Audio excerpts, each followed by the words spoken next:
ایک طرف ڈھیر سارا پیار اور سپورٹ اور دوسری طرف پرائیویسی اور ذمہ داریوں کی بحث۔ آج ہم بات کریں گے جوائنٹ فیملی سسٹم کے ان فائدوں اور نقصانات کی جو ہر گھر کی کہانی ہے۔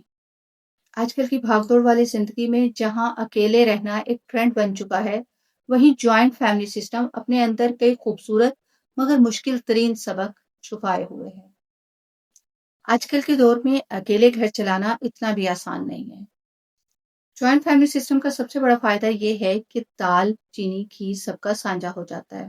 اگر کسی ایک بھائی کے پاس مہینے کے راشن کے لیے پیسے نہیں بھی ہوں تو بقایا بھائی اس کا بازو بن جاتے ہیں۔ اس کو یہ ٹینشن نہیں ہوتی کہ میرے گھر کا سرکل کیسے چلے گا، میرے بچوں کا دودھ کہاں سے پورا ہوگا، بچوں کی فی کہاں سے کون پے کرے گا، اور بجلی کے بل دیے جائیں گے یا نہیں، اور کہیں میرا نیٹ تو بند نہیں ہو جائے گا۔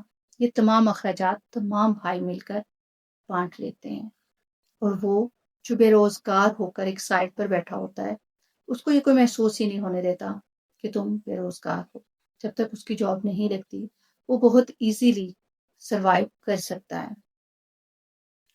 اس نظام کی ایک سب سے بڑی خوبصورتی یہ ہے کہ بچوں کو اکیلا پن محسوس نہیں ہوتا۔ بچوں کو والدین کی محبت کے ساتھ ساتھ دادا دادی، تایا تائی اور چچا چچی کی شفقت اور رہنمائی بھی میسر ہوتی ہے۔ بچے ان کے زیر سایہ رہ کے بڑوں کا احترام کرنا، اپنی خاندانی روایات اور اخلاقیات کو سیکھتے ہیں۔ زندگی کے نشیب و فراز میں انسان کو جذباتی سہارے کی بھی ضرورت ہوتی ہے۔ جوائنٹ فیملی سسٹم کی خوبصورتی یہ ہے کہ خوشی ہو یا غم، سارا خاندان ایک ساتھ اکٹھا کھڑا ہو جاتا ہے۔ خوشی کا چھوٹا سا موقع بھی ہو تو پورا خاندان ایسے اس کو سیلیبریٹ کرتا ہے جیسے کہ شادی کا سا سما ہو، اور اگر غمی یا بیماری کی صورتحال پیدا ہو تو سب ایک دوسرے کے ساتھ شانہ بشانہ کھڑے ہو جاتے ہیں۔ مثال کے طور پہ اگر کوئی ایک بیمار ہو کے آئے تو ہاسپٹل لے کے آنے جانے کا خرچہ یا اس کی تیمارداری، ہاسپٹل میں کھانا پہنچانا، یہ تمام ذمہ داریاں سب آپس میں مل کے یوں بانٹ لیتے ہیں کہ کسی ایک پر بوجھ بنتا ہی نہیں ہے۔ یہ جو پیار اور تربیت بچوں کو جوائنٹ فیملی سسٹم سے ملتی ہے یہ کسی اور جگہ سے نہیں مل سکتی۔ آپ کسی میڈ کو بھی ہائر کر لو جو کہ آپ کے بچے کا خیال رکھنے کے لیے ہو، وہ بھی بچوں کی اس طریقے سے تربیت نہیں کر سکتی جس طرح آپ کے اپنے خونی رشتے کر سکتے ہیں۔ جب سب مل کر کماتے ہیں تو گھر ایک قلعہ بن جاتا ہے۔ جوائنٹ فیملی سسٹم میں انفرادی بچت نہیں کی جاتی بلکہ خاندانی بچت کی جاتی ہے۔ اگر آپ اکیلے رہ رہے ہیں اور آپ کا فریج خراب ہو جائے تو اس فریج کو ٹھیک کروانے کے لیے ایک اچھی خاصی اماؤنٹ آپ کو درکار ہوتی ہے جو کہ آپ کے لیے پریشانی کا سبب بھی بن سکتی ہے۔ لیکن جوائنٹ فیملی سسٹم میں فریج تو کیا، ساتھ میں اے سی بھی خراب ہو جائے تو خرچہ ایسے بانٹا جاتا ہے کہ کسی کو پتہ ہی نہیں چلتا۔ خاندان میں اچانک شادی آ جائے یا کوئی بیماری آ جائے، آپ کے پاس اتنا سرمایہ موجود ہوتا ہے کہ آپ ایزیلی اس کو ہینڈل کر سکتے ہو۔ وہ خرچہ جو ایک اکیلے انسان کی کمر توڑ دینے کے لیے کافی ہوتا ہے، مشترکہ خاندانی نظام میں وہ صرف ایک معمولی سی کٹوتی کے طور پر ثابت ہوتا ہے۔ اکیلے گھر میں انسان بور ہو جاتا ہے، دیواریں کاٹنے کو دوڑتی ہیں۔ جوائنٹ فیملی سسٹم میں ایسا کوئی سین نہیں ہوتا، ہر وقت چہل پہل اور رونق میلہ لگا رہتا ہے۔ کہیں دیورانی جٹھانی آپس میں بیٹھی گپے لگا رہی ہوتی ہیں چائے کا کپ ہاتھ میں لے کر، کہیں بچوں نے اپنا ادو مچایا ہوتا ہے، اور کہیں میل حضرات کے دوست احباب آئے ہوئے ہوتے ہیں اور چائے کا کھانے کا دور چل رہا ہوتا ہے۔ ہر وقت ایک گہما گہمی کا سما ہوتا ہے۔ جوائنٹ فیملی سسٹم میں اگر آپ ایک سائڈ پہ جا کے سکون کرنا بھی چاہو تو نہیں کر سکتے، ممکن ہی نہیں ہے، کیونکہ ہر وقت رونق کا سا سما لگا رہتا ہے۔ ابھی تک تو ہم بات کر رہے تھے جوائنٹ فیملی سسٹم کی کچھ ایسے پلس پوائنٹس کی جن سے انکار کرنا ناممکن ہے، تو کیوں نہ اب بات ہو جائے تھوڑی سی جوائنٹ فیملی سسٹم کے ان پہلوؤں پر جن سے جوائنٹ فیملی سسٹم میں رہنے والی ہر فیملی کچھ نہ کچھ افیکٹڈ ہوتی ہے، جس کی وجہ سے آج کل کی ہماری جنریشن جوائنٹ فیملی سسٹم میں رہنا پسند نہیں کرتی۔ جوائنٹ فیملی سسٹم مینس نو پرائیویسی۔ آپ کے کمرے کا دروازہ کب کھلا، کب بند ہوا، آپ نے کیا آن لائن منگوایا، کیا کھایا، کیا پہنا، آپ کہاں جا رہے ہو، کہاں سے آ رہے ہو، کیا منگوا رہے ہو، پورے محلے کو پتہ لگے نہ لگے، آپ کے گھر والوں کو سب سے پہلے ضرور پتہ لگ جاتا ہے۔ تو کہا جاتا ہے نا کہ جوائنٹ فیملی سسٹم میں ایک سموسا بھی باہر سے اندر منگوانا ایسے ہوتا ہے کہ جیسے آپ کو جنگ لڑنے جا رہے ہو. اچھا اگر آپ چھپا کے کچھ کھا پی بھی لیتے ہو تو بھی اس کی اسمیل جو ہے وہ پورے کمرے میں پھیل جاتی ہے، اور کوئی نہ کوئی آ کے پوچھتا ہے کہ سموسے کی خوشبو آ رہی ہے، منگوایا تھا کیا؟ اکیلے اکیلے کیوں؟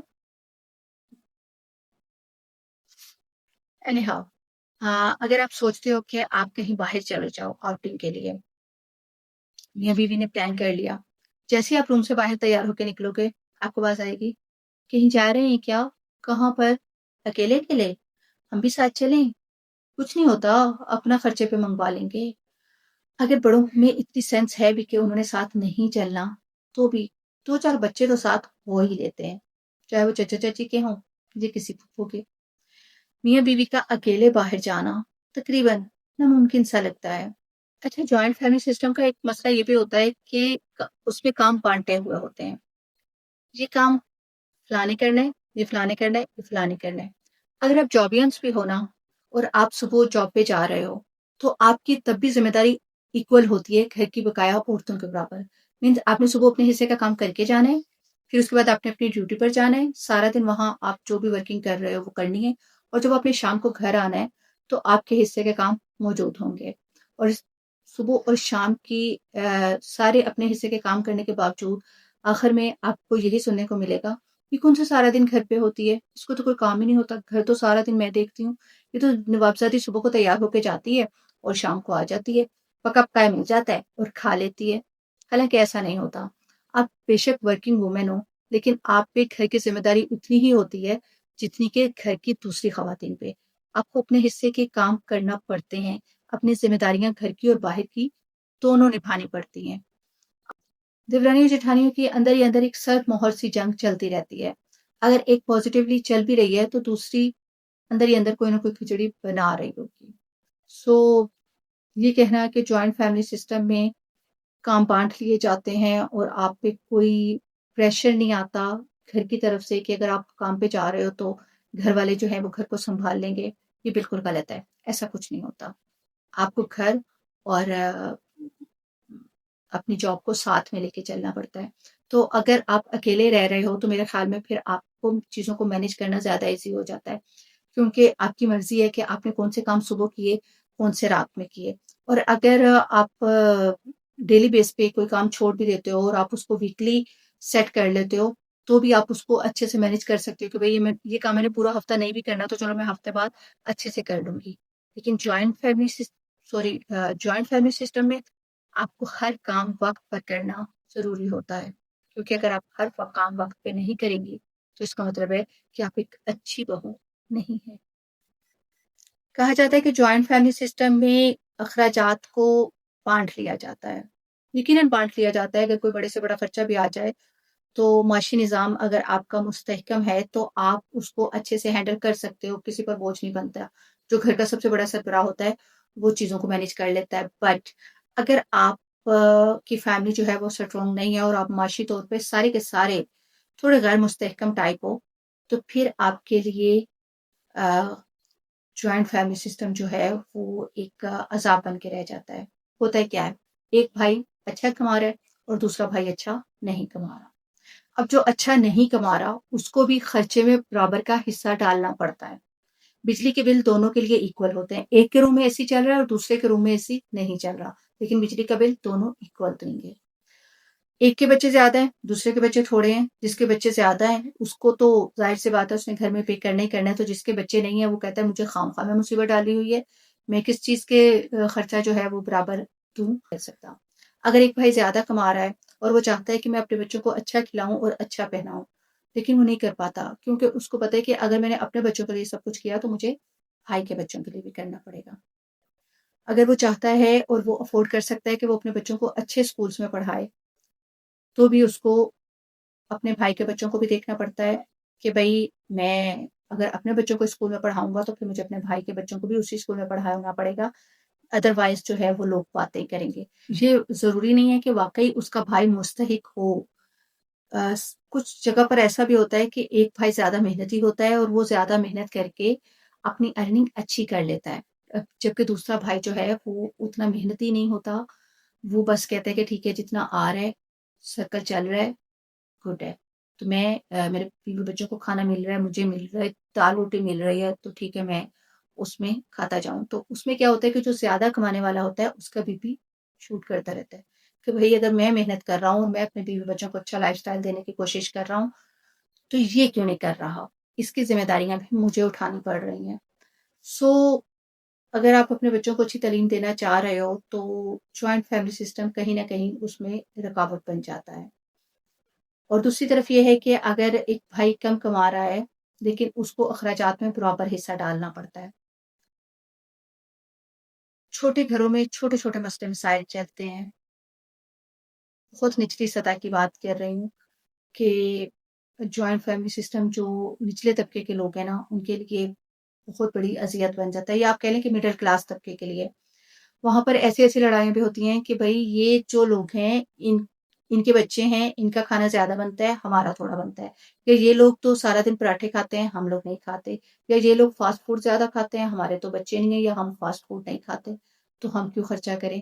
ان کا اے سی چل رہا ہے, یہ بل زیادہ دیں, ہم تو اے سی کے بغیر بھی سو سکتے ہیں, ہم کیوں بل پے کریں. تو صابن کی, سرف کی, گھی کی چھوٹی چھوٹی سی لڑائیاں جو ہے نا وہ مڈل کلاس طبقے میں یا نچلے طبقے میں چلتی رہتی ہیں. اس سے بہتر ہے تھوڑا کما لو, سائڈ پہ رہ لو, اور اپنی مرضی سے کھاؤ, اپنی مرضی سے پہنو, اور اپنی مرضی کے اسکولوں میں بچوں کو ایڈمیشن کرواؤ. ایک بہت بڑی پرابلم, آپ اپنے بچوں کی تربیت اپنی مرضی کے مطابق نہیں کر سکتے. ہاں یقیناً بزرگوں کی نگرانی میں آپ کے بچے اچھے سے پروان تو چڑھ سکتے ہیں, لیکن اس طریقے سے پروان نہیں چڑھ سکتے جس طریقے سے آپ ان کو پروان چڑھانا چاہتے ہو. مثال کے طور پہ آپ انگلش اسپوکن ہو یا آپ اردو اسپوکن ہو تو تایا ابو, چچا ابو یا دادا ابو, دادی ماں کہیں نہ کہیں بچے کے ساتھ تھرو آؤٹلی پنجابی بولتے رہیں گے. اور آپ کا بچہ جب آپ کے سامنے پنجابی میں بات کر رہا ہے یا اس لینگویج میں بات کرنا چاہ رہا ہے جو آپ کو اریٹیٹ کرتی ہے, آپ اس کو روکتے ہو لیکن کوئی نہ کوئی آگے آ جاتا ہے. پنجابی بولنے میں کوئی مذائقہ نہیں ہے, پنجابی بڑی میٹھی زبان ہے, بہت مزے کی زبان کی فیل آتی ہے. مجھے تو پنجابی بہت پسند ہے سننے میں. بٹ ظاہر سی بات ہے جب آپ بچوں کی تربیت کر رہے ہوتے ہو, بچوں کو بڑا کر رہے ہوتے ہو, تو آپ چاہتے ہو کہ ان کی پروننسیشن خراب نہ ہو اور وہ انگلش یا اردو کو لے کے آگے بڑھیں. اس کے بعد ظاہر سی بات ہے جیسے جیسے آپ بڑے ہوں گے تو آپ مختلف زبانیں سیکھتے رہتے ہیں. آپ چاہتے ہو کہ آپ کا بچہ پنجابی میں بات نہ کرے, یا آپ چاہتے ہو کہ آپ کا بچہ لوز بات نہ کرے, کوئی ایسا مذاق نہ کرے جو سب کے سامنے آپ کو اچھا نہیں لگتا. لیکن دادا دادی یا جو دوسرے گھر کے بڑے ہوتے ہیں بعض لوگ, ان کے لیے وہ باتیں نارمل ہوتی ہیں. تو آپ اپنے بچوں کی اپنے مطابق تربیت نہیں کر سکتے. آپ اپنے بچے کو اگر کسی بات سے ڈانٹتے ہو, کسی بات سے روکتے ہو, تو کوئی نہ کوئی بڑا آگے آ جاتا ہے کہ چل کوئی گل نہیں, کچھ نہیں ہوتا, سیکھ جاؤ گا. تو وہ بچہ جو ہے نا وہ پھر ڈبل مائنڈیڈ ہو جاتا ہے. اس کو ہمیشہ لگنے لگتا ہے کہ میرے ماں باپ جو ہیں وہ غلط ہیں, وہ ویلن ہیں, اور میرے یہ جو دوسرے رشتے ہیں نا وہ میرے سکے ہیں. تو ماں باپ پھر جس طریقے سے اپنے بچے کو لے کے آگے بڑھنا چاہتے ہیں وہ نہیں بڑھ سکتے.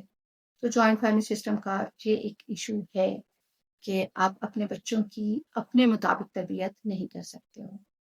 بے شک جوائنٹ فیملی سسٹم میں سہارا اور سپورٹ تو ملتی ہے, لیکن ہر رشتے کی ایک اپنی حد اور پرائیویسی ہوتی ہے. میرے خیال میں آج کل کے دور میں رشتوں کا بھرم قائم رکھنے کے لیے تھوڑا فاصلہ رکھنا ضروری ہے. مل کر رہنا سننے میں جتنا خوبصورت لگتا ہے, پریکٹیکل لائف میں اپنی پہچان اور سکون کو برقرار رکھنے میں اتنا ہی تھوڑا مشکل ہو جاتا ہے. اس لیے کبھی کبھی رشتوں میں عزت اور دوستی کو برقرار رکھنے کے لیے دور رہنا بہتر ہوتا ہے. سہارا اپنی جگہ, لیکن ہر انسان کو اپنی مرضی کے مطابق زندگی گزارنے کا حق حاصل ہونا چاہیے. میری رائے میں الگ رہ کر بھی رشتوں کو نبھایا جا سکتا ہے, بلکہ شاید زیادہ بہتر طریقے سے نبھایا جا سکتا ہے. خوش رہیں, خوشیاں بانٹیں, اور اپنے رشتوں کو سنبھالے رکھیں.